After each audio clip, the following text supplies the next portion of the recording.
Hi, my name is Lauren from the Portland, Oregon area, and my money goal for 2021 is to pay off my mortgage.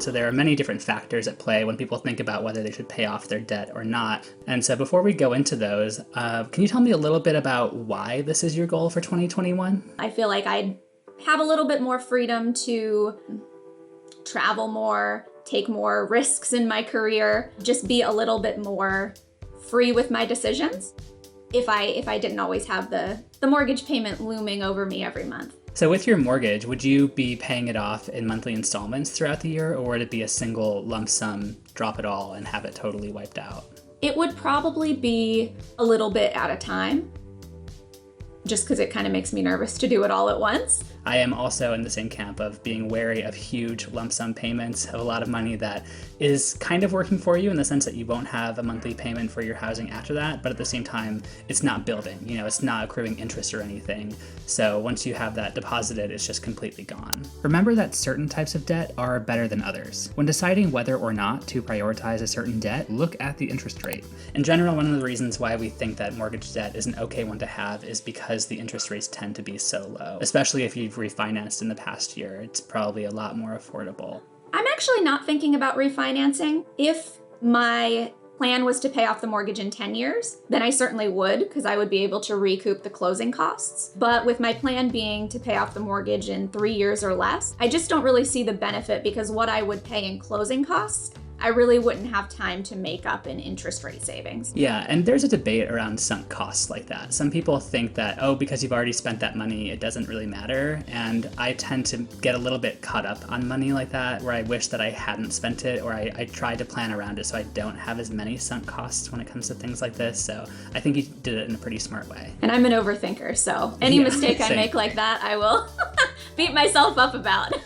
I feel like when it comes to financial decisions, it's hard to overthink things like this. You really want to make sure that you have all of these different factors considered before you pull the plug or before you make the jump and actually do whatever you want to do.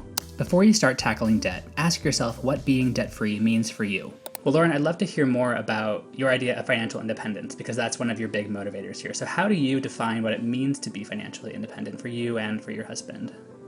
I think financial independence, what really appealed to me about that idea is not having to be tied to a 9-to-5 job until I'm 65 years old. I'm a total type A, so I know I'm not going to retire at 40 and do nothing for the rest of my life, but I like the idea of having the flexibility of changing careers if need be, or if some opportunity arises. I'd love to hear a little bit more about the process that went into crafting this goal. I got really into listening to personal finance podcasts, and a lot of them kind of talk through the steps to being financially independent.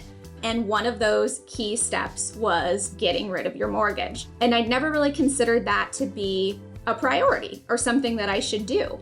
So that got me moving down the track of, all right, what's the quickest way to pay off my mortgage? And should it be a 3-year plan, a 5-year plan, 10-year plan? What could I actually do based on my other competing goals at this time? If you are working toward a long-term goal like financial independence, create a realistic plan that you can stick with over time. How you approach your money goal will depend on your financial situation. You're on a NerdWallet video right now. NerdWallet is all about researching financial products, decisions, and being informed. I'd love to hear how you approach making financial decisions. I definitely like to use custom-made spreadsheets. I have so many that I've tweaked to, give me the very specific information that I'm looking for. But then there's also so many resources out there. And personal finance is kind of tough to talk about with your in real life family and friends. It can be uncomfortable. So being able to be a little bit more anonymous and to ask and read questions online is really helpful, because sometimes you get very specific and detailed information that you wouldn't necessarily be able to get. I just love having an online community that you can kind of